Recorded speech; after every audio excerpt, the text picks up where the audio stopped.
Boa noite, gente.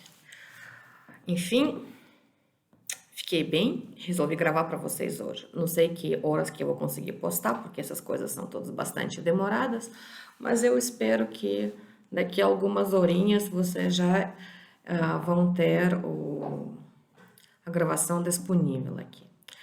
Então, na verdade, hoje nós vamos trabalhar com um texto muito interessante, que é o texto de Ciro Flammarion Cardoso, O Egito Antigo.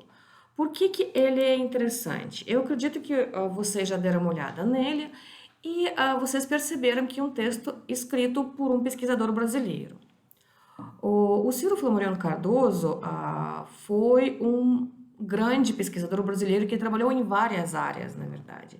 Ele trabalhou tanto como história do Brasil, como com história de América Latina, e também ele trabalhou com várias questões de história antiga.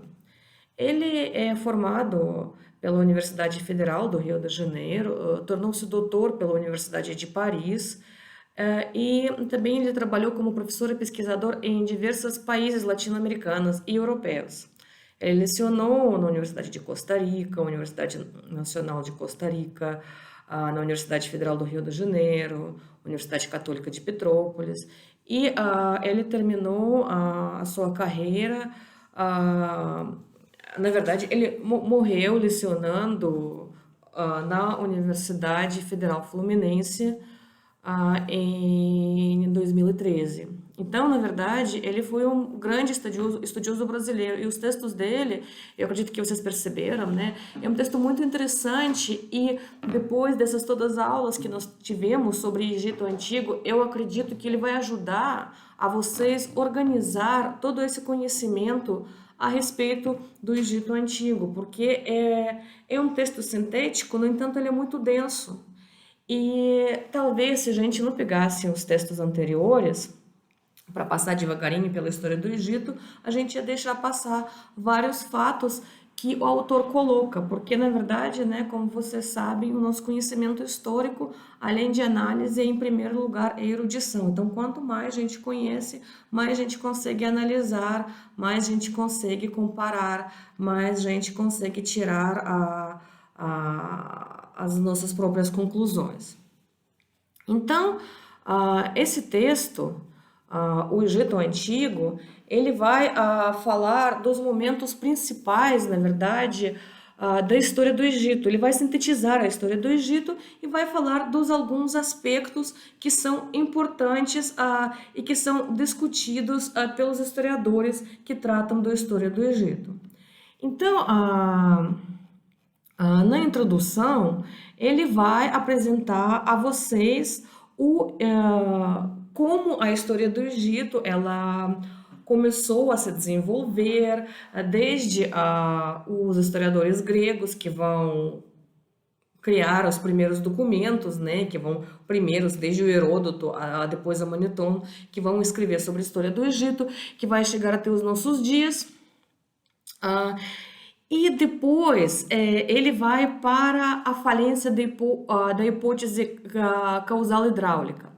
Essa parte, por exemplo, eu achei super interessante, por quê? Porque ele vai falar sobre a principal hipótese que desde o século XIX os historiadores do Egito Antigo vão colocar como principal que o Egito Antigo se tornou um grande império, um grande estado enorme desse tamanho, porque ele, para sobreviver tal quantidade de pessoas, eles precisavam de uma administração rígida, uma administração organizada para poder lidar com a questão de plantação e colheita. Lembra que a gente estava falando sobre isso nas nossas primeiras aulas. Então, o Ciro, ele vai apresentar essas teorias e vai também dizer por que elas não se sustentam. Antes disso, ele vai também falar sobre outras discussões a respeito do Egito. Por exemplo, uma discussão muito interessante sobre, e isso vocês vão encontrar frequentemente, sobre a raça dos egípcios. Ele vai dizer que provavelmente o puro racismo foi, do ponto de vista dos pesquisadores europeus do século XIX, afirmar que o Egito era branco. Por outro lado, o fato dos historiadores africanos mais tarde começar a afirmar que o Egito era necessariamente negro, também teve uma questão política de nascimento dessa autorreconhecimento africano. Ele vai dizer que, na verdade, fica difícil querer estabelecer correlações automáticas entre grupos étnicos, línguas e sistemas culturais. Na verdade, até os próprios termos como amita ou negroide, eles não correspondem com conceitos claros. E também nós sabemos que o Egito ele está situado nessa junção, nessa confluência da África e da Ásia. Então ele nunca esteve isolado. Por isso, na verdade, ele coloca como inaceitável pretender que sua população fosse exclusivamente ou predominantemente branca ou tanto quanto predominantemente negra. Sem falar que ele vai dizer que os restos humanos que chegam até nós, muitas vezes, eles nem puderam ser um projeto de estudo de antropologia física. Você sabe, né, que a antropologia física é uma ciência bastante interessante. Provavelmente vocês já viram em alguns filmes documentários que os historiadores, justamente os antropólogos, eles vão pegar os restos mortais de alguma personagem histórica, né? Eles vão reconstruir os traços do rosto. E a partir disso, seria possível reconhecer a partir desses traços, né, a qual raça, por exemplo, essa personagem pertencia, né? E também esses alguns momentos, né, dos crânios, dos ossos, também eles podem indicar essa questão racial. Então, no caso dos egípcios, primeiro, várias escavações eles vão achar vários representantes, tanto brancos como negros. Por outro lado, também, muitas vezes, esses restos, esses fragmentos, eles não podem ser identificados porque eles são encontrados ao passar de muito tempo, eles não conseguiram se conservar. Então, na verdade, falando dessa discussão sobre a raça dos egípcios, o Ciro afirma que essa discussão ela não é fundamental, na verdade, porque o que nós conhecemos dos egípcios, assim como dos outros povos desse período, o que nos, na verdade, interessa é a sua questão cultural, a sua questão histórica, a sua questão política e econômica. Agora, atribuir a eles pertencimento a uma raça ou a uma civilização existente hoje já é uma mais questão política do que histórica. Então, essa discussão ele propõe a deixar do lado e ele vai falar também, daí ele vai começar a falar sobre essa questão interessante da teoria hidráulica. E ele vai dizer que aquilo que nós sabemos, que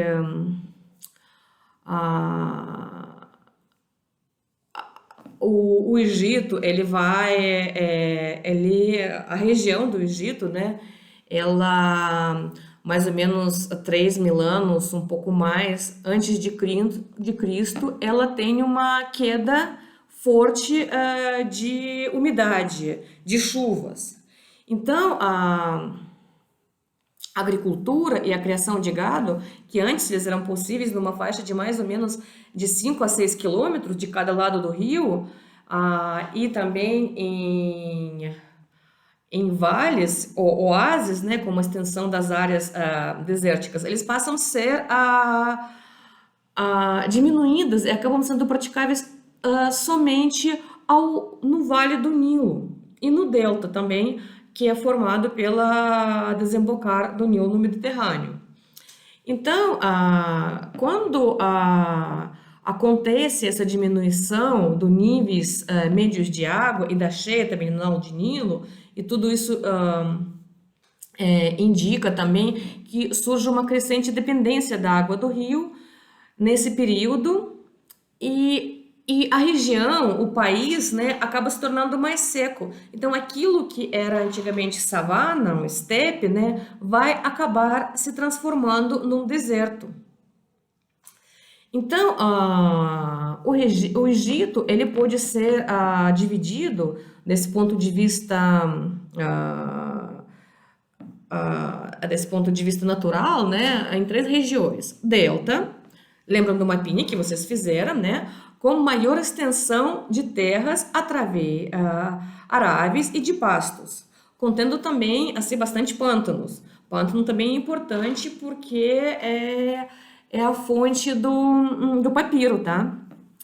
O vale, que é estreita faixa de terra, que é arável, né, que pode ser trabalhada, ela é bem apertada entre os desertos e na antiguidade ela continha somente algumas manchas pantanosas, e também o deserto, que é completamente estéril.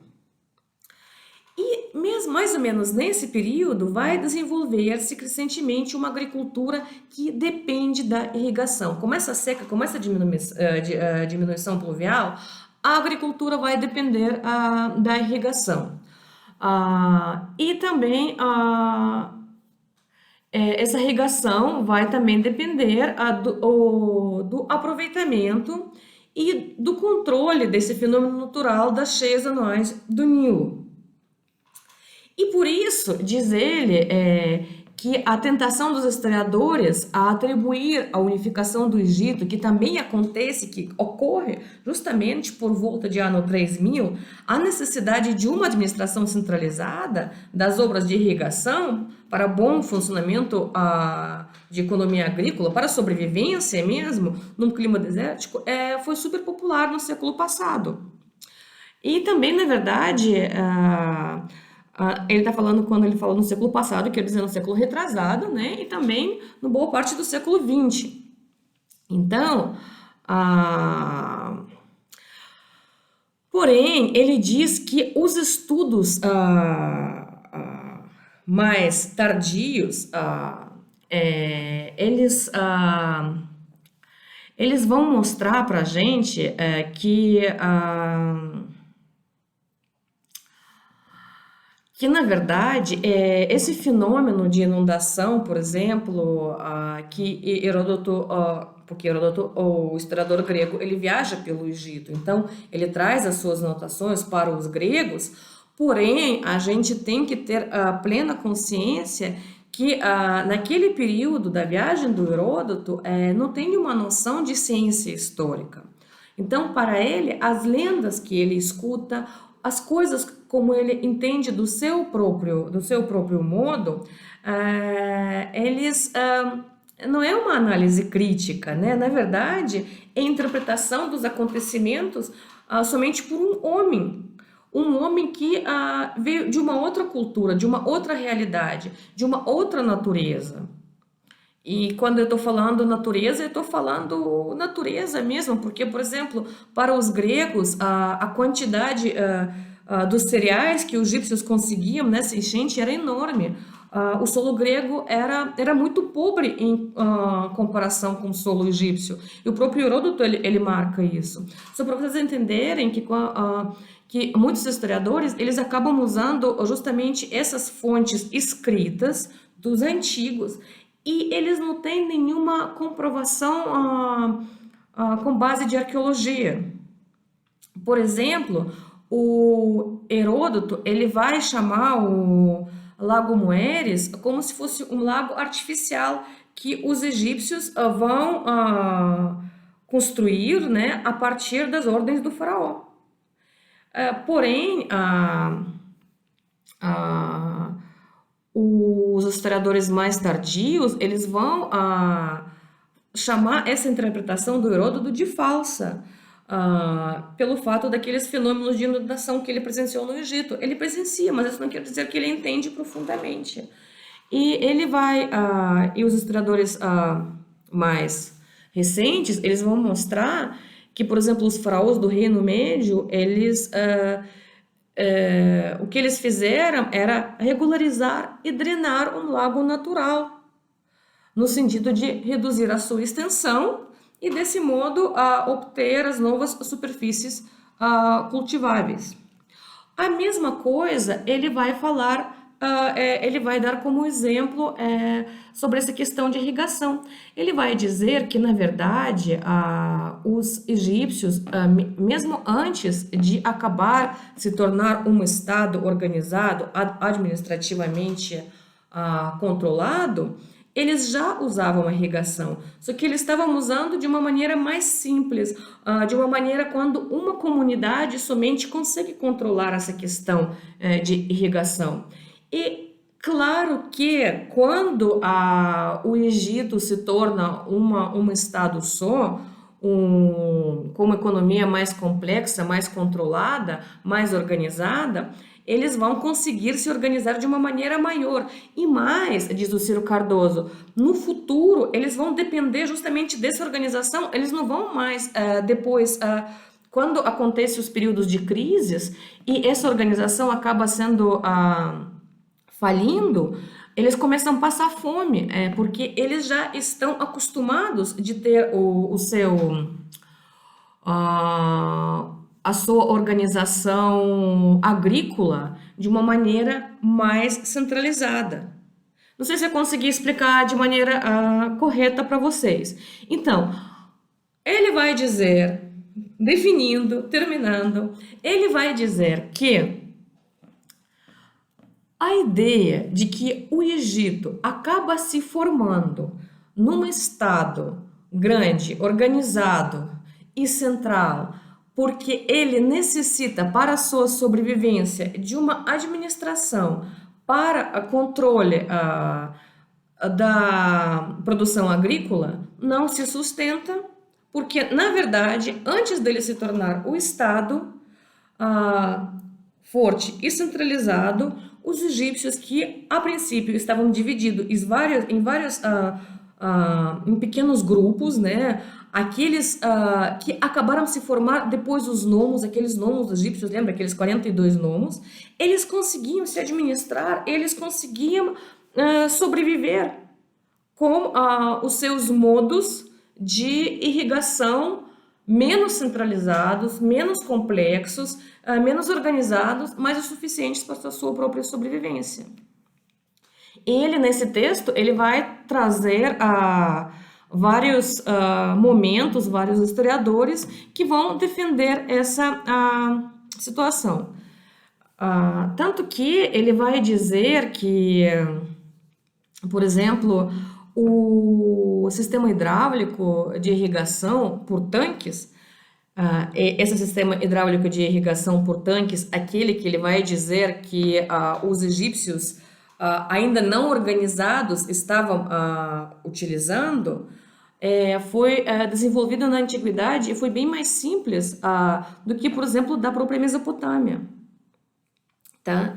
E eles conseguiam sobreviver, quer dizer, eles pegavam somente um pedaço de terra. Nossa, gente, está faltando tanto um quadro e um giz, né, para explicar.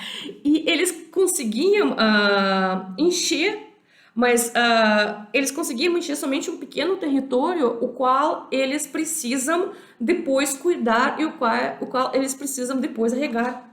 Então, com esse sistema de tanques, eles estavam conseguindo sobreviver sem aquela centralização estatal. Porém, como eu já disse, e como disse o nosso texto, a centralização e controle institucional unificado da rede de canais e diques acabou por transformar-se em algo necessário. Isso, a ausência, a partir de um certo momento, já começava a provocar uma catástrofe econômica. Então, não dá para dizer que a unificação do Egito dependeu disso. Porém, dá para dizer que, com certeza, a unificação de Egito acabou aprimorando, aperfeiçoando esse sistema de irrigação, esse sistema de agricultura egípcia. Tá? Ah, o próximo ponto no qual o Ciro vai tocar é a questão econômica. Ele vai falar sobre a economia e sociedade. Então, quando falo de economia, o Ciro vai dizer que a comparação, por exemplo, do Egito com a Mesopotâmia, vai constatar um certo atraso do primeiro em relação à segunda. O nível técnico geral era mais baixo no Egito. E os egípcios, eles demoraram mais a adotar certas inovações que já estavam há muito tempo introduzidas na Mesopotâmia. Assim, por exemplo, a substituição do cobre pelo bronze em escala grande vai ocorrer no Egito somente durante o Reino Médio, um milênio depois que na Baixa Mesopotâmia. E, por outro lado, também o metal ele levou muito tempo para substituir a madeira e a pedra na fabricação da maioria das ferramentas. É, isso também aconteceu com a difusão do ferro, já no primeiro milênio.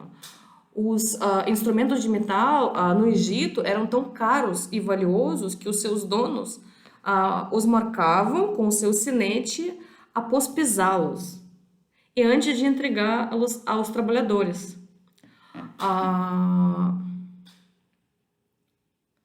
por exemplo, o forno para a fabricação de cerâmica que era usado no Egito foi durante séculos ele foi mais ineficiente do que empregado na Mesopotâmia. O chaduf, lembra que a gente estava falando sobre ele na aula passada, que era um instrumento simples, baseado no princípio de contrapeso para elevação de recipientes com água, foi somente introduzido no século XIV, enquanto na Mesopotâmia ele aparece uns 600 anos antes. Porém, isso não quer dizer que nós podemos falar numa estagnação tecnológica quando falamos do Egito. Na verdade, ele vai dizer que esse tipo de marcação é completamente anacrônica, porque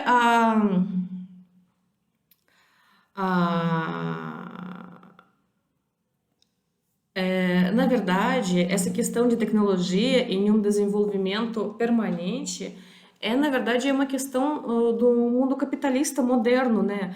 Porque na época antiga, uma invenção, ela demora bastante para ser apropriada por todos, para se desenvolver. E a questão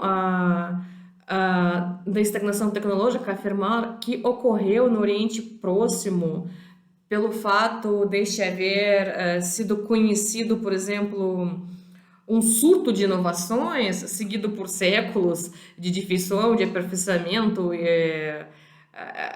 e sem mudança radical, na verdade, primeiro, ele não se sustenta, porque a identificação do progresso técnico não pode ser feito exclusivamente com a invenção. E também essas comparações históricas com o mundo contemporâneo, também nós não podemos fazer isso. Só mencionar os períodos em que as novas invenções são introduzidas e deixar de abordar o que significou para o Egito faraônico, por exemplo, a extensão das forças produtivas disponíveis à região do Faium, a partir do Reino Médio, fazendo surgir toda uma nova zona agrícola. Então, na verdade, essa questão de tecnologia, ela não marca uma sociedade antiga. E ele vai também colocar mais uma questão, que no século XIX, no início do século XX, há uma teoria, há uma hipótese que a civilização egípcia ela tem uma origem asiática. E ele vai dizer que hoje em dia ela não se sustenta, apesar de, provavelmente, várias coisas poderiam chegar ao Egito da Ásia, sem dúvida nenhuma, mas a questão, como os próprios egípcios vão aceitar essas invenções, como eles vão adaptá-las, como eles vão transformá-las para suas próprias necessidades, vão mostrar que mesmo contato com a Ásia não fez com que eles somente pegaram aquelas inovações e aproveitaram e, vamos dizer, herdaram, né, da Ásia. Não, eles vão adaptar ao seu próprio modo. Afinal de contas, o próprio modo de vida egípcio era bem diferente. Por exemplo, o egípcio, porque era África, né, era dividido em 3 estações. E eles eram ligados ao Nilo, ao rio Nilo. O primeiro era a inundação, de julho a outubro. Depois, a saída dessa inundação, a reaparecimento da terra cultivável, e época de semeadura, que é o novembro, fevereiro, e a colheita, que vai de março até o junho, e em julho vai começar uma nova inundação. Então, com a paralisação das atividades agrícolas, durante a inundação, e vamos levar em conta que a colheita vai ser realizada mais ou menos em abril e maio, né? E terminava bem antes do que vai ocorrer uma nova cheia de rio, nós vamos ver que o ciclo da agricultura básica durava um pouquinho mais de 6 meses. Isso quer dizer que era possível dispor de abundante mão de obra para as atividades artesanais, da aldeia, para trabalhar nas instalações de irrigação, para as grandes obras estatais, templos, palácios, sepulcros reais e outros monumentos diversos. Quer dizer, o Egito, ele vivia a sua própria vida. O Egito, ele não pode ser comparado, nesse aspecto, comparado no sentido de quem era mais desenvolvido ou quem era menos, como a Mesopotâmia. Se em alguns aspectos era mais, em outro era menos. Entendem? Essa questão é complicada. E não dá para dizer que todas as novidades, todas as inovações tecnológicas estão vindo da Mesopotâmia também. Isso a gente também não pôde provar. Então, além daquela safra de inundação, os camponeses eles também podiam se dedicar a cultivos mais intensivos, que exigiam irrigação, essa irrigação permanente. E até o Reino Novo, eles vão transportando a água em vasilhas, dependurados numa barra, e depois, no século XIV, vão utilizar o mencionado Shaduf. E desse modo eles vão praticar horticultura, eles vão produzir alho, cebola, pepino, alface, outras verduras, porque eles não viviam só de cereais, né? Também eram plantadas árvores frutíferas, videiras, várias plantas como o sêsamo, eram cultivadas para a obtenção de azeite. O azeite de oliva, ele era importado, tá? Então, na verdade, a agricultura deles não era somente ligada ao Nilo, com certeza ela era ligada ao Nilo, mas não somente essa questão de enchentes. Então, nos outros lugares onde a produção era permanente, eles estavam transportando a água. E nesse texto que eu passei para vocês vão ver, e eu acho muito interessante, há várias cenas que o autor oferece para a gente ver de cenas de vida agrícola. Isso mostra também como para os egípcios, mesmo na arte, era importante mostrar essas coisas que faziam parte da vida deles. Quando depois a gente fala sobre religião, a gente vai ver por que isso era tão importante. Porque, na verdade, para eles, eu falo depois e acabo falando, né? Porque, na verdade, para eles, a imagem, a palavra, eles tinham um poder mágico, de certo modo. Então, quando você cria essa imagem de uma colheita, de certo modo você deixa alguma coisa mágica. Provavelmente isso vai ajudar na próxima vez você conseguir uma boa colheita. A palavra pronunciada Na verdade, várias culturas arcaicas, eles têm essa sensação de magia naquilo que é pronunciado, naquilo que é desenhado, na imagem que é deixada. Então, quando a gente vê todas essas imagens, a gente tem que pensar também o que estava por trás, o que eles queriam com essa imagem, por que eles deixaram ali essa imagem. E aqui na página 11, prestem atenção, tem uma imagem do Shaduf mesmo. Gente, tem que achar essa imagem e mostrar para vocês, porque quando eu falo, eu acho que vocês não conseguem imaginar o negócio. Apesar que provavelmente vocês já viram isso, sério. Eu acredito que até... Eu já vi uma coisa muito, muito parecida nas aldeias da Rússia. Então, eu tenho certeza que aqui também existe uma coisa assim, em alguns lugares.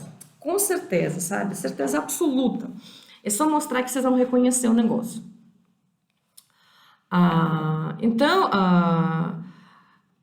chegando à época de colheita, aqui a gente pôde ver, né, que os talos do trigo, da cevada, eram cortados pelo meio com uma foice, aqui a gente consegue ver isso nas imagens, enquanto o linho, por exemplo, era arrancado. O linho também, por exemplo, era uma cultura super importante.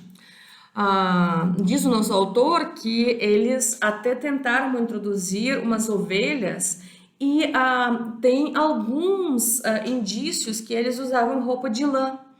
Porém, provavelmente pelo clima, né, as roupas de lã não deram certo. Então, as principais roupas que eles usavam eram de algodão. Então, a plantação de algodão era super interessante para eles.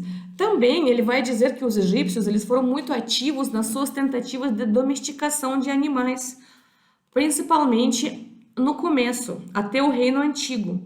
Eles chegaram a experimentar domesticar hienas, antílopes, gruas, pelicanos. O gado maior, bois, asnos, o cavalo se difundiu no Novo Reino, lembra? Ele veio da Ásia. Servia, em primeiro lugar, para puxar o arado, para separar os grãos da palha e para transporte. O cavalo também ele é sempre usado para puxar carros, ele nunca foi montado. Vacos e bois também eram usados para alimentação, carne, leite e também eram sacrificados aos deuses. Os pastos com frequência localizavam-se nos pântanos. E tanto a criação de gado quanto de aves, gansos, patos, pombos, eram feitas em duas etapas. Primeira fase, os animais viviam em liberdade. Em segunda, alguns deles eram selecionados para a fase de engorda, durante as quais eles eram alimentados e muitas vezes alimentados à força. Isso acontece hoje também em algumas aldeias. E daí ele vivia, quando você precisa, né, você tem um certo tempo, né, que esse animal tem que engordar, né, que nem hoje em dia, porque hoje em dia, né, como você sabe, né, a gente não deixa animal livre, na verdade, ele nasce, ele tem um pequeno tempo de vida e a gente, desculpa, a gente no campo, a gente vai engordando ele, né, mesmo numa fazenda, né, o porco, ele vai ser engordado até 5, 6, 7 meses e depois pronto, vai para a mesa. Naquele período não, aquele animal poderia viver alguns aninhos, mas agora, porque ele na verdade não precisa, desse jeito ele não precisava de geladeira para ser guardado. E no momento, quando você precisa desse animal para alimentação, você vai pegá-lo com um tempo de antecedência, 2, 3 meses, aí você vai alimentá-lo e quando ele vai chegar a um certo peso, uma quantidade de gordura, de carne, daí ele vai para a mesa de uma pessoa. Então, eles tinham vamos dizer, tecnologias bem diferentes do que nós temos hoje em dia, justamente porque eles tinham um modo de vida, organização de vida bem diferente daquilo que nós temos hoje em dia. Então, a agricultura, que sem dúvida era a principal no Egito Antigo, ela era complementada pela pesca e, apesar de havia certas limitações religiosas ao consumo de peixe, a boa parte dos peixes era secada ao sol. Isso existe também em algumas culturas até hoje, tá? Secar peixe no sol para depois comer. De carne também, só de lembrar o Nordeste, né? Ah, também caça, que era praticada no deserto e nos pântanos. Eles usavam os cachorros, arcos e flechas, o laço, e também alguns aves selvagens eles capturavam com redes. Por que que a gente tem todas essas detalhes? Por causa da arte egípcia, gente.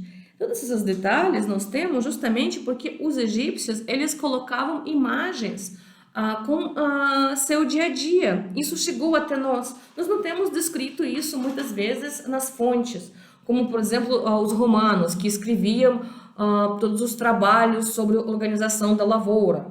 Na Roma antiga existia isso. Uns compêndios econômicos, como você tem que organizar o trabalho da sua lavoura, os seus escravos, tudo isso. Não, no Egito não tinha nada disso. Porém, nós temos uma grande quantidade de imagens que vai mostrar para a gente de que viviam os egípcios. E mais, a partir dessas imagens, nós vamos ver como isso ia se transformando ou evoluindo.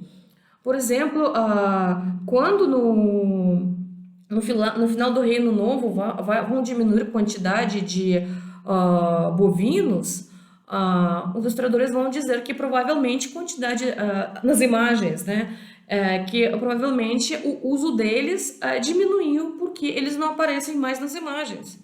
Olha só que interessante. Então, só um pouquinho. Então, desculpa, gente, não sei, ninguém tá tocando aqui, desculpa. Então, sobre a vida agrícola. Sabemos, então, que, em maior parte, ela estava dependendo da inundação. Isso quer dizer que, quando a quantidade de água baixava, a quantidade das chuvas estavam diminuindo e a quantidade de alimento, a quantidade de safra diminuía-se, ocorria fome. E apesar do Estado acumulando as reservas, isso para o Egito era uma das coisas principais, acabaram morrendo milhares de pessoas. E tem vários documentos escritos, às vezes pictóricos, quer dizer, as imagens, né, que se referem às tais épocas calaminosas. Então, na verdade, para os egípcios, o perigo da fome, ele sempre estava presente. Por exemplo, numa dessas épocas de fome, durante o primeiro período intermediário, houve até os casos de canibalismo, que aparece nas fontes. Além da agricultura, havia também atividade artesanal, que se desenvolvia principalmente em função das matérias-primas fornecidas pelo rio e fornecidas também pelas atividades agrícolas e de colheita. Então, fabricação de tijolos, de vasilhames como argila do Nilo, a fabricação de pão e da cerveja, de cereais. Lembra que eu falei que a cerveja egípcia era a primeira? Porém, os egípcios, aí o assunto de cervejeiro, né? Os egípcios, eles usavam malte, porém, eles não usavam... Ai, meu Deus, palavra... Lúpulo, fugiu a palavra. Sabe quando você tem palavra em russo e em português fugiu completamente? Então, os egípcios não conheciam lúpulo. Eles estavam utilizando outras ervas aromáticas para melhorar a qualidade daquela bebida alcoólica que eles estavam fazendo de cereais, de malte principalmente. Vamos dizer, interessante dado histórico para aqueles que gostam de cerveja artesanal de hoje em dia. Dava até para tentar repetir, fazer uma cerveja egípcia usando aquelas ervas que hoje em dia são conhecidas, é que eu não estou lembrando no momento. Para fazer uma cerveja egípcia, por exemplo, para ver como é que era. Seria uma experiência interessante até. Então, continuando. Além desses produtos, Eles também tinham produção de vinho de uva e de tâmara. E, obviamente, fiação e tecelagem do linho, indústrias do couro, utilização do papiro, e da madeira para produções diversas. E também o Egito dispunha em terras submetidas ou sob sua jurisdição também outras matérias. Por exemplo, a Núbia, ela, se vocês lembram das nossas aulas passadas, né, por isso que eram várias atividades militares na Núbia, era rica de pedras duras, que eram usadas de vasos, estátuas, construções religiosas e funerárias, também pedras semi-preciosas, turquesa, metais, ouro, cobre, chumbo. A madeira de boa qualidade ela era importada de Fenícia. Não havia no Egito, assim como prata, por exemplo, a cerâmica de luxo também vinha dessa região asiática, lápis lazuli e outros artigos. O cobre, ele era endurecido com arsênico e também era importado. Então, na verdade, o artesanato egípcio organizava-se em dois níveis. Nas propriedades rurais e nas aldeias existiam oficinas que produziam os tecidos grosseiros, vasilhas utilitárias, tijolos, aquilo que a população precisava mesmo. E o monarca, ele também, o palácio, ele também havia sua própria produção. E já era artesanato de luxo, de alta especialização, de uma grande qualidade, que era a metalurgia, a fabricação daqueles vasos de pedra dura ou de alabastro, a fiança, móveis, tecidos finos, a pintura também, escultura. Então, isso tudo se concentrava nos palácios ou também nos templos. Também o monarca era responsável pela organização da mineração e das pedreiras, que eram exploradas através das expedições ocasionais. Lembra que eu falei para vocês que eles faziam aquela expedição da Ásia para explorar, às vezes, metais que eles estavam precisando e depois eles exploravam, pegavam tudo e voltavam. E também o monarca era responsável pelas grandes construções e obras públicas. As imagens que nos deixou o Reino Antigo mostra também para nós a existência do pequeno comércio local pela troca de produto por produto e o pagamento in natura de vários serviços. Na verdade, até as transações maiores, como por exemplo até os cálculos até os impostos, todos eles eram pagos em espécie. E o padrão pré-monetário egípcio era a referência de peso de metal. Porém, existia também uma certa especialização produtiva regional. Por exemplo, a cidade de Mênfis concentrava a melhor metalurgia, o delta era centro principal, pecuário e vinícola. E vocês têm que levar em conta que o Nilo ele permitisse um tráfego bastante intenso de embarcações. Então, essa circulação de produtos entre diversas regiões do país, ele fazia-se administrativamente, sob controle dos funcionários reais. Porém, todo o grande comércio exterior para importação de matérias-primas, artigos de luxo, e organizava-se sob forma de grandes expedições ocasionais ordenadas pelo rei. Então, nós precisamos disso, nós vamos organizar uma expedição, vamos para lá para comprar esse negócio. Não havia um comércio constante, um fornecimento constante. Nos primeiros tempos, diz o Ciro, nem existiam comerciantes particulares.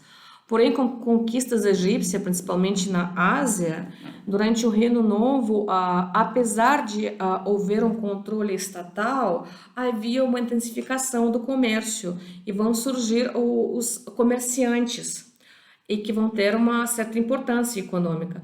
Porém, a maioria desses comerciantes eram agentes estrangeiros, muitas vezes os sírios, que estavam a serviço do monopólio comercial do Estado. Tá vendo? Eu acho muito interessante que essas estruturas econômicas do mundo antigo que a gente está estudando mostram justamente esse controle total do Estado que até um certo momento, que, por exemplo, depois de um certo momento foi completamente perdido, né? Por exemplo, na Idade Média. Enquanto no mundo antigo, esse controle, ele na verdade organizava o modo de vida das sociedades. Eu acho isso bastante interessante, né? Ah, mais uma coisa. Então, esse estatismo faraônico, como chama ele de Ciro Cardoso, é um dos traços principais e mais visíveis da economia egípcia antiga. Na verdade, quase totalidade da vida econômica passava pelo rei e seus funcionários ou pelos seus templos. E estes últimos devem ser considerados também como parte integrante do Estado, mesmo se em certas ocasiões houve atritos entre realeza e hierarquia sacerdotal. A gente tem um filme maravilhoso polonês dos anos 60, que se chama Faraó, que na verdade ele vai falar de uma época mais tardia do Império Novo, até eu acho que mais tardia ainda. Porém, eu estava procurando se eu acho ele em português no YouTube para passar para vocês e eu não achei ele em português. Mas ele é muito. Lá justamente mostra-se esse conflito entre poder faraônico e a sacerdotal. Apesar de ser o filme dos anos 70, é uma produção assim magnífica, sabe? É um daqueles filmes antigos que vale a pena ver. Se alguém de vocês, o nome do filme é Faraó, ou Faraón. Se alguém de vocês, por acaso, encontrar esse filme em português, passem dica ou referência para todo mundo, porque eu acho aquele filme fantástico. Se eu encontrar ele, eu vou dar uma procurada mais, eu com certeza vou passar para vocês, porque eu acho ele é muito bem feito, ele é bastante interessante. Essa questão de história e cinema é uma questão também bastante interessante, principalmente para vocês como futuros professores, né? Porque vocês vão ter que e o professor sempre acaba passando um filme na sala de aula e para mostrar para o aluno essa grande diferença entre a história como tal e a representação artística de qualquer época histórica. Mas isso faz parte da nossa cultura, da nossa vida. Então, filme como fonte histórica, de jeito nenhum. Mas filme como representação cultural de certa época, por nossa época, é um assunto, é um aspecto super interessante, principalmente para quem quer se especializar em arte futuramente. Então, como sempre, eu resolvo falar um pouquinho, acabo falando um monte, eu não cheguei ainda na metade do texto, por isso que eu vou me apressar. No Reino Novo, então, nós vamos ver uma extensão bastante grande e impressionante dos bens, dos templos e a formação de uma classe de proprietários militares, beneficiários de concessões reais. Isso não existia antes do Reino Novo. Então, uma grande propriedade, na verdade, no Egito Antigo, não era em geral tão extensa segundo padrões atuais. Por exemplo, o Medjen, funcionário graduado da quarta dinastia, acumulou 125 hectares de terra, tendo 75 em propriedade e 50 em virtude do exercício de funções públicas. Isso fala o Ciro Cardoso. Então, existia acúmulo de propriedade, não é toda a terra pertencia ao faraó. Por outro lado, a quantidade não era tão grande assim. As propriedades também maiores não formavam blocos contínuos ou compactos, estavam dispersas em parcelas e situadas muitas vezes em diferentes regiões do país, e às vezes muito distantes entre si. Alguns textos que chegaram até nós, como por exemplo o Conto dos Dois Irmãos, mostram a existência de pequenos proprietários, sobre os quais, na verdade, nós sabemos muito pouco. E em certos casos também se trata, na verdade, de arrendatários, os quais adquiriram o direito, ah, o direito de transmitir por herança ou até mesmo vender as suas parcelas. No período de decadências monárquicas, as aristocracias de províncias, eles começam a adquirir várias propriedades privadas extensas, à margem de qualquer controle, e quando restabelece-se o governo central, normalmente essa situação acaba sendo anulada. E como já foi dito, né, sobre a agricultura, os camponeses era a maioria absoluta da população que viviam em aldeias, pagavam imposto ao Estado, ou a um templo, ou a um senhor que tivesse uma imunidade fiscal. A discussão qual era o status dos camponeses também é muito ampla, mas os historiadores chegaram a uma conclusão que dificilmente eles podem ser chamados de escravos. Então, a sociedade do Egito também tinha no alto da hierarquia social o rei, que era considerado um deus, um intermediário necessário entre seu povo e os outros deuses. Ao contrário dos demais egípcios, o monarca ele podia ter diversas esposas legítimas, além também de numerosas concubinas. Os outros egípcios tinham somente uma esposa.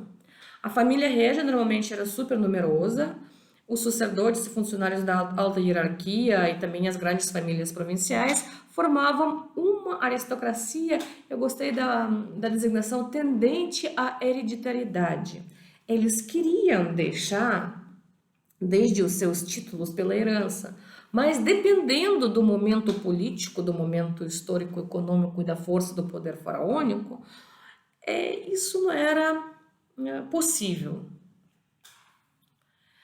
Então, as funções públicas também egípcias se confundiam com o serviço à pessoa do rei. Não havia essa diferença entre o público e privado. O rei, ele era o deus, então tudo aquilo era dele. Então, para governar e administrar aquele território do Egito, você fazia o serviço ao rei, e não ao Egito, país, pátria, etc.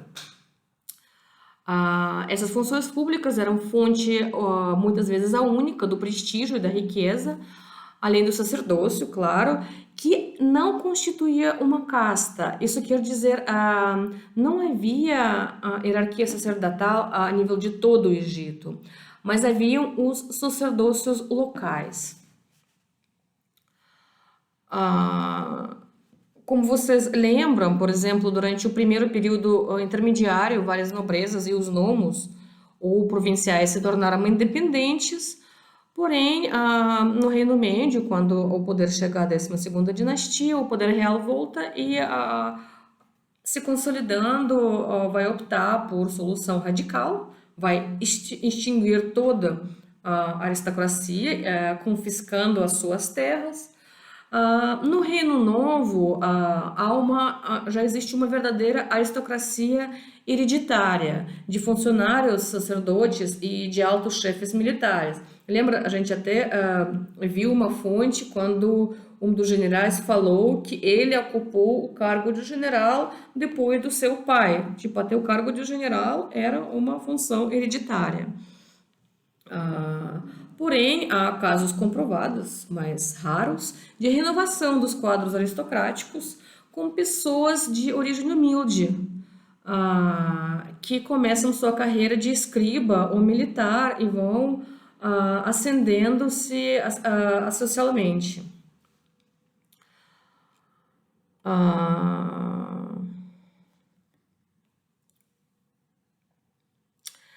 A próxima parte do texto, ele vai fazer uma sinopse da história faraônica. E como eu estou falando demais, gente, na verdade, aquilo que nós estudamos, né? E eu não vou fazer esse resumão agora, porque senão eu vou falar por mais de 1 hora. Eu queria que vocês pensassem, né, em primeiro momento, né, ele vai falar sobre duas principais culturas predinásticas, a Nagada I, mais antiga, e Nagada II. Depois, as novas descobertas arqueológicas vão ser feitas em lugares diferentes e vão começar a se usar os nomes de tais lugares para designar essas diferentes culturas. Então, nós temos esses estudos dos períodos pré-dinásticos. Nós temos os principais: fase Al-Badari, é mais ou menos 4.500 anos antes de Cristo. Depois, a fase Nagada I, 4.000 a 3.600 antes de Cristo. Fase Nagada II, 3.600, 3.100 antes de Cristo. É mais ou menos nesse período nós temos agricultura baseada no controle e o uso da inundação anual do Nilo, e ela parece estar vinculada à passagem da dispersão tribal e à formação de confederações firmemente enraizadas em territórios definidos. Quer dizer, a partir desse momento os tribos não estão mais migrando. E os emblemas dos nomos que conhecemos já na fase histórica, eles tinham clara conotação totêmica e clânica. Então, provavelmente, vários clãs que surgiram, eles se fixaram em certas regiões que depois, no futuro, essas regiões passam a ser unidas. Então,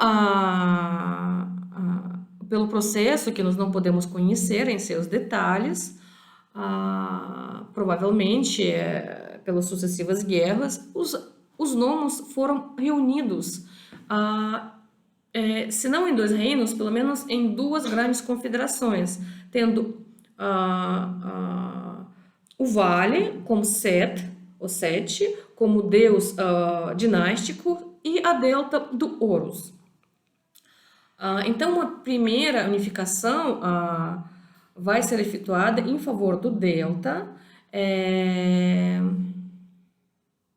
Quer dizer, ela vai acontecer de sul para norte e ela vai ser atribuída a um certo rei escorpião.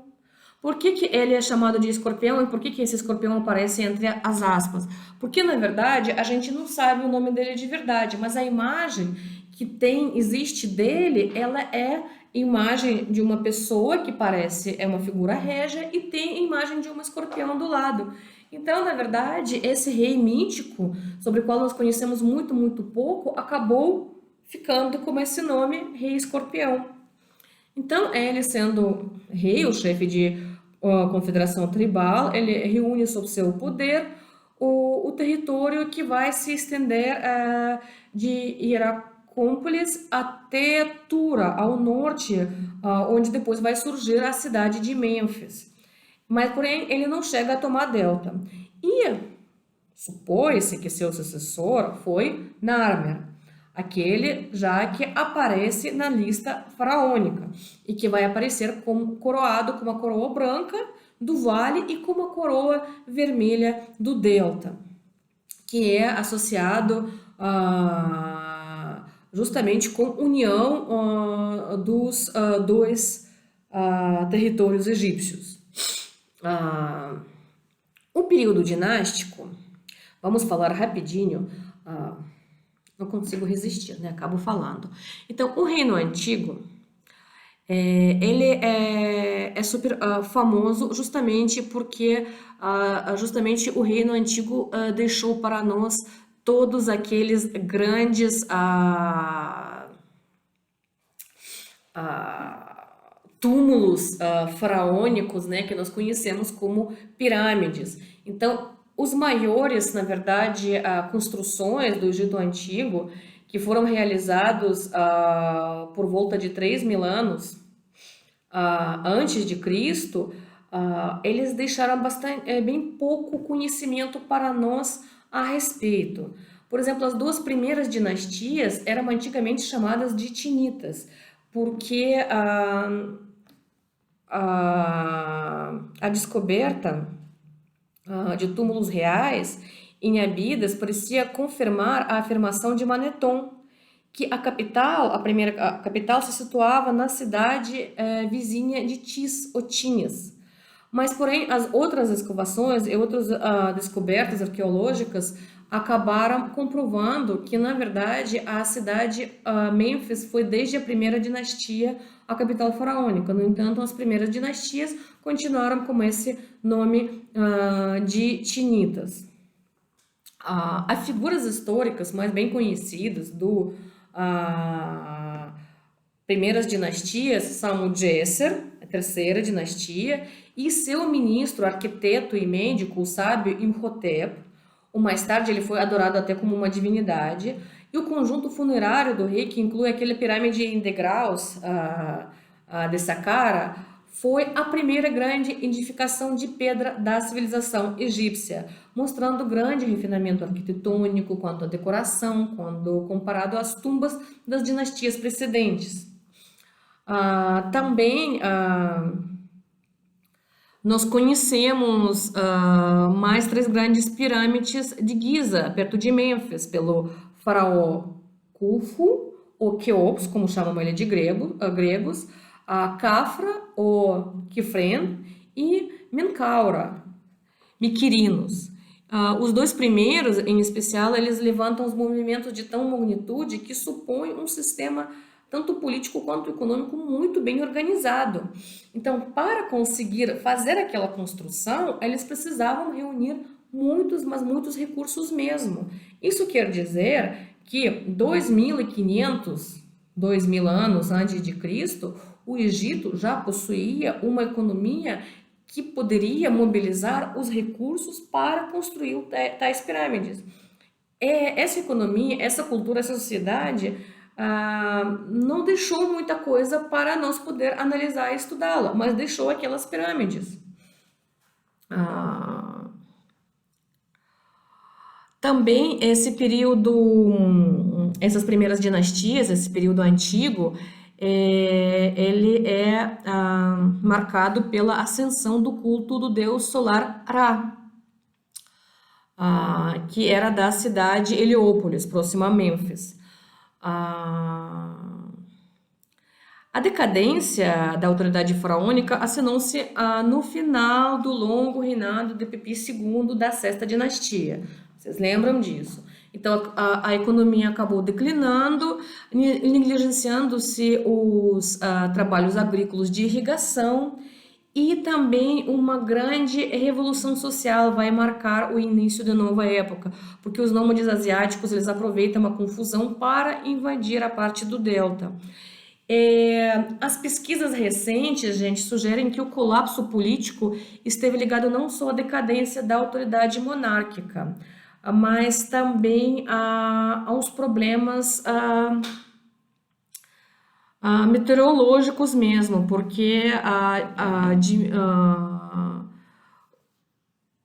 diminuiu a quantidade de água, e essa diminuição de quantidade de água vai trazer a fome e desorganização econômica.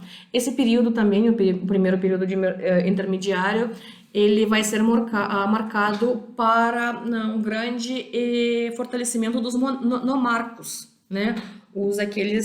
Aquela nobreza local dos nomos, que vão agir como os pequenos reis.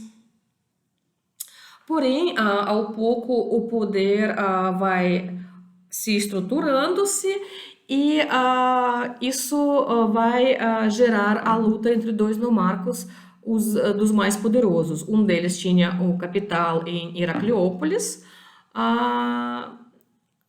sendo no centro da região do Faium, e outro com capital em Tebas. Essa história eu contei para você, né? Os reis de Heracliópolis conseguem expulsar os asiáticos do delta, mas eles vão acabar sendo vencidos por 11ª dinastia tebana, que de novo vai impor ao Egito uma monarquia unificada por volta de 2000 antes de Cristo. É um período também quando vai crescer a importância ah, do. Eu acredito que o deus Ra continua e o Amon, porque Amon é o deus de Tebas. Ele também começa a se tornar bastante importante. Ah,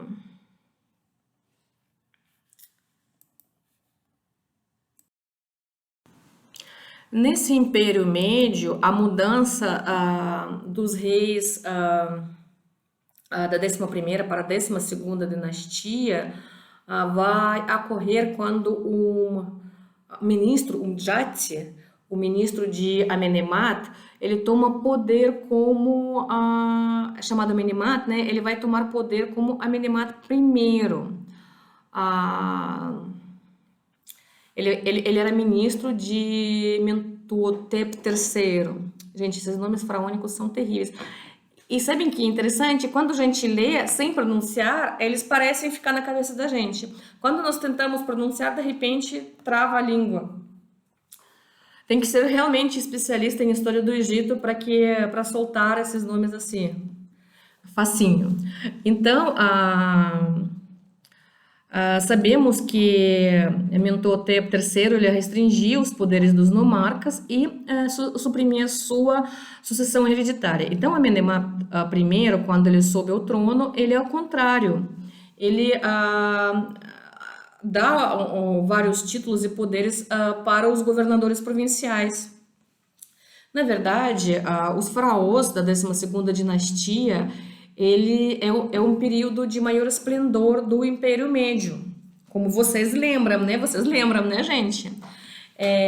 Os soberanos mais iluminados pelas fontes são Senusret III, Amenemhat III, o primeiro teve...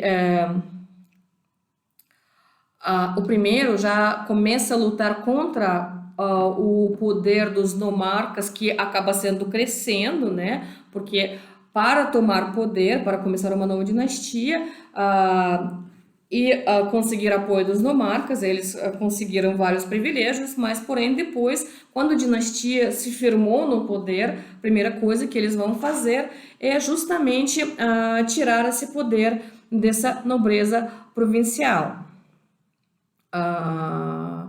O Senusret III, ele também acabou levando ao fim uma reforma bem radical da administração. Os monarcas foram temporariamente suprimidos e o Egito acabou sendo dividido em 4 regiões administrativas. E Amenemhat III também construir um imenso palácio com as obras de drenagem e colonização agrícola também de Faiuz. Os faraós de 12ª dinastia construíram suas pirâmides em localidades próximas à sua capital, no Faium, é a região em torno de Tebas. O rei do Reino Médio, ele era ainda considerado um deus. Se o rei do Reino Antigo era considerado um deus inacessível, agora ele se torna uma figura menos remota e inacessível. Ele é visto como um deus bom, administrador e benfeitor universal encarregado de fazer respeitar a justiça e a verdade, deificada como Maat, filha de Ra. O registro arqueológico nos revela que qualquer corte entre 12ª e 13ª, o registro arqueológico ele não revela nenhum corte entre 12ª e 13ª dinastia. Porém, um lento declínio monárquico parece que começa a iniciar nesse período, e mais ou menos já iniciando a 14ª dinastia, ela é marcada por soberanos estrangeiros que Manetón chama de Ixos, e nós acabamos usando os nomes gregos para os egípcios, enquanto os egípcios acabam chamando eles de Ikaukassut, príncipes das terras estrangeiras. E assim começa o segundo período intermediário. Esse segundo período intermediário vai terminar a partir de 17ª dinastia, que surge em Tebas e, a princípio, ela governa como tributária dos Ixos, cujo capital estava em Avares, em Delta. A reunificação total, porém, e expulsão dos Ixos vai ser conseguida sob o primeiro rei do Reino Novo, o Amés I. Aí começa o Reino Novo. E esse Reino Novo vai começar trazendo e aproveitando aquelas inovações, aquelas transformações tecnológicas que a invasão dos Ixos deixou no Egito. E, gente, sobre Reino Novo eu não vou falar porque eu falei na aula passada e se eu for falar eu não vou terminar nunca, tá? Então, vamos ver o que ficou para falar. Sobre a época tardia, da qual o texto fala, também não vou falar, porque eu quero que a gente primeiro trabalhe a Mesopotâmia e a partir da Mesopotâmia nós vamos trabalhar justamente esse conflito entre os assírios e Egito, já conhecendo a situação na Mesopotâmia. Para depois, já da Mesopotâmia, a gente passar para os persas e para os gregos. Eu espero que vai dar tempo de fazer tudo isso. Depois, o nosso texto vai falar sobre aspectos da vida intelectual, vai falar sobre o pensamento egípcio antigo. Em linhas gerais, gente, o pensamento dos egípcios, ele parece marcado em primeiro lugar por seu caráter pré-filosófico e mítico, vai dizer o autor. Isso não significa que eles tinham um pensamento pré-lógico, quer dizer, simplesmente que abstração e generalização, os jogos mentais puros não constituíam suas características centrais. Quer dizer, o raciocínio egípcio se baseava na acumulação de exemplos concretos e não em teorias gerais. Eles estavam fazendo um esforço de preservar a estrutura política social vigente e a ordem cósmica através de uma ética e de observâncias rituais adequadas ou em fornecer pragmaticamente regras ou receitas funcionais às diversas atividades. Isso é uma citação. O que o autor quis dizer? Quer dizer que essas sociedades antigas, eles vão conceber o seu mundo sempre com uma ligação, com uma ordem mítica das coisas. Então, para manter esse mundo estável, eles vão ritualizar sua vida. Para isso, fixar as imagens da vida cotidiana, por exemplo, rezar aos deuses, construir os templos, praticar algumas ações repetidas, a ritualização para manter ordem. Então, na verdade, a sua concepção do mundo, não é que eles achavam que se eles fizerem uma dança da chuva vai chover. Não, gente, não era uma coisa tão primitiva assim. A questão não é essa. A questão é que o mundo, eles entendiam que o mundo é frágil, como todos nós entendemos. Porém, para manter a ordem desse mundo, a gente tem que fazer alguma coisa. E eles vão descobrir o que eles vão fazer a partir da sua própria experiência. Então, se até agora a gente fazendo isso, o mundo manteve-se estável, vamos continuar fazendo isso. Vocês entendem? Então, de certo modo, era uma visão do mundo baseado na sua própria experiência, na acumulação dessa experiência e também no conhecimento mítico do passado. Essa relação de experiência, repetição e relação mística era mais ou menos a visão do mundo dos egípcios. Então, monarcas, sacerdotes, escribas, funcionários e militares, eles acreditavam que no princípio da história, realmente os deuses haviam reinado pessoalmente nesse mundo, sendo o rei Deus o seu legítimo herdeiro. Todo mundo acreditava nisso.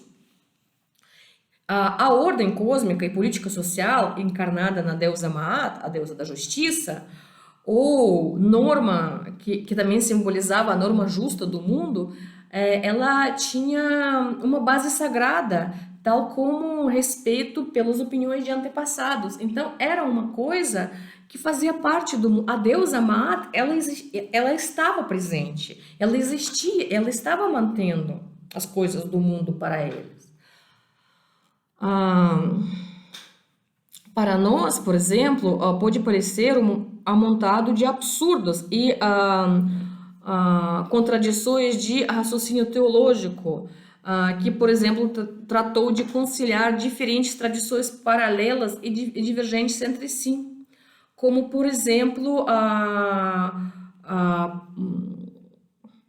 Osíris, por exemplo, pudesse esgotar qualquer dos fenômenos, sendo ao mesmo tempo o sol, o homem e Deus ao mesmo tempo. O universo, na verdade, ele era visto por egípcios como o domínio de forças que se podem manifestar de formas diversas, todas igualmente válidas, porque não espantaria, o egípcio não ficaria espantado vendo a deusa Hathor, por exemplo, se manifestando como uma vaca, uma mulher, uma serpente, uma leoa, uma chama através de uma árvore.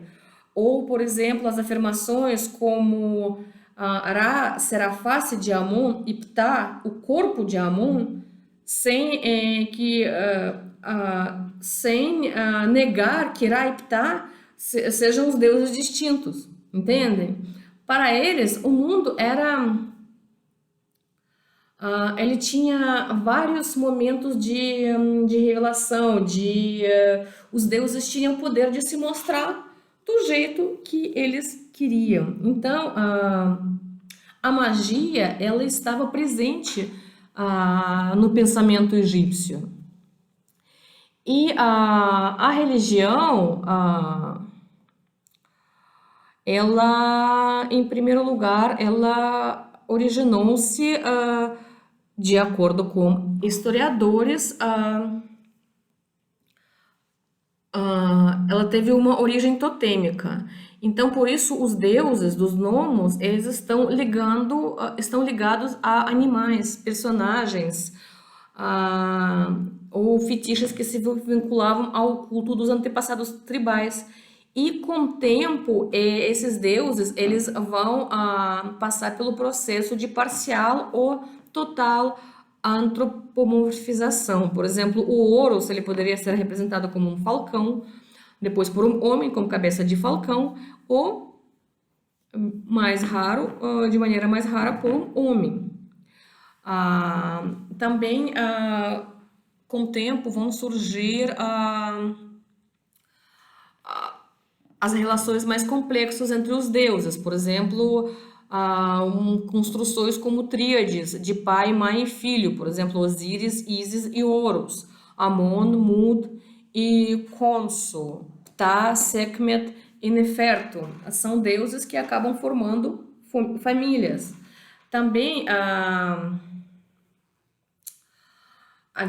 existem várias sínteses teológicas que tratavam-se de explicar a origem do mundo e dos deuses. E muitas vezes eles não estavam de acordo uma com a outra, mas isso, pelo menos que a gente conhece, não incomodava ninguém.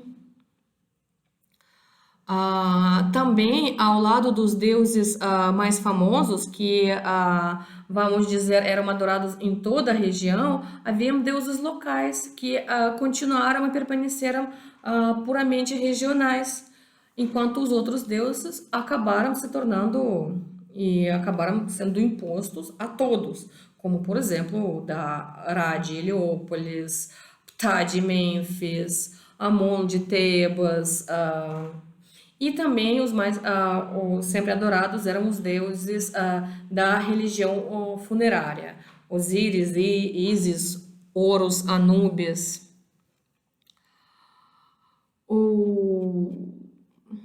A religião funerária, gente, ela era super importante para os egípcios, tanto que as principais túmulos, né? As principais achados arqueológicos que nós temos em função dessas crenças funerárias. Eles acreditavam, eles tinham também várias essas crenças bastante diferentes. Por um lado, eles acreditavam que o morto ele poderia renascer na própria tumba, que era a sua casa de eternidade, mas também eles poderiam imaginar aquele morto como navegando na barca solar ou ainda sendo julgado no tribunal de Osíris. Então, até essas crenças, eles não estavam sendo sistêmicas.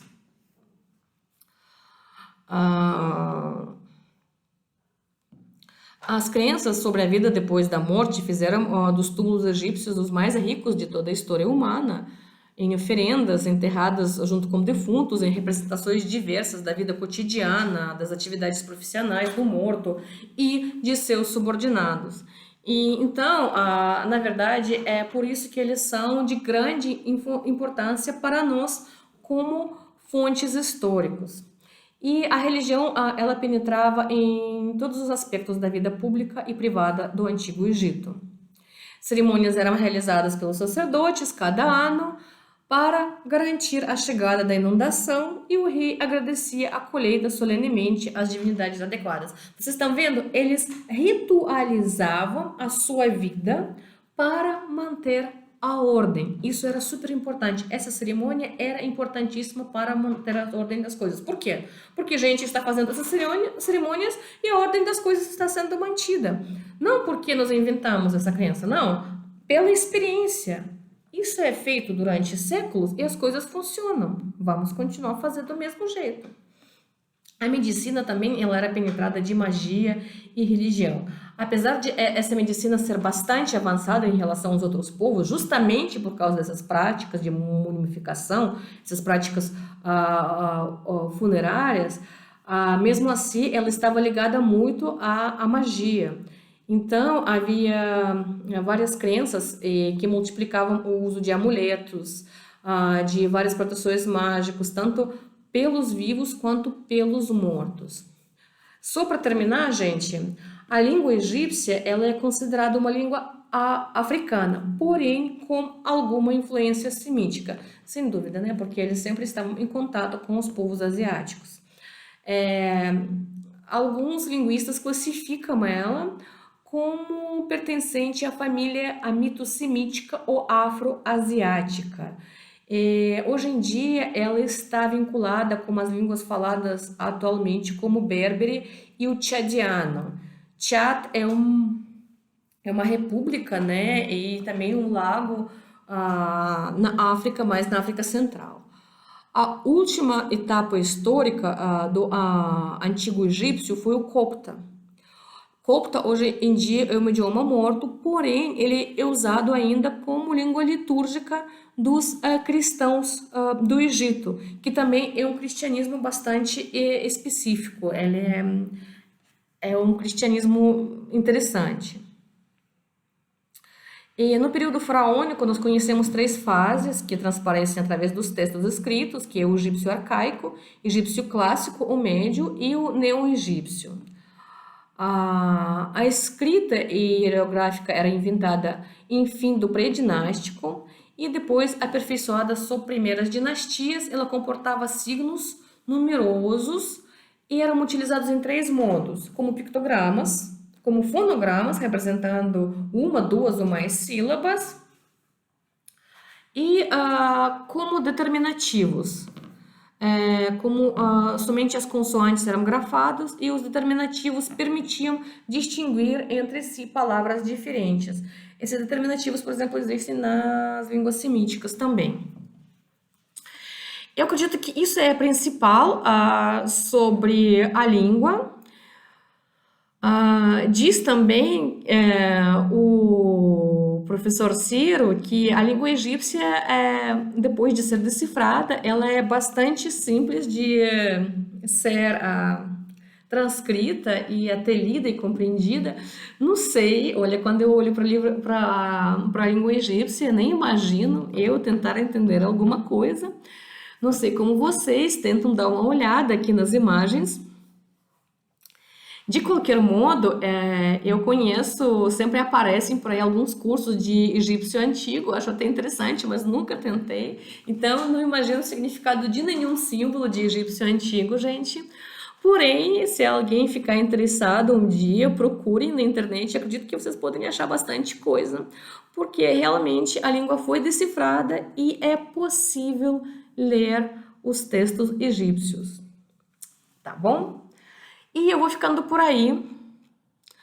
Um abraço a vocês. Desculpem mais uma vez que eu demorei tanto para fazer esse texto. Eu acredito que ele vai demorar mais 1 hora agora para ser postado no YouTube. E depois eu deixo ele com vocês. E até a nossa próxima aula, que a gente já começa a trabalhar com a Mesopotâmia. Boa noite, gente.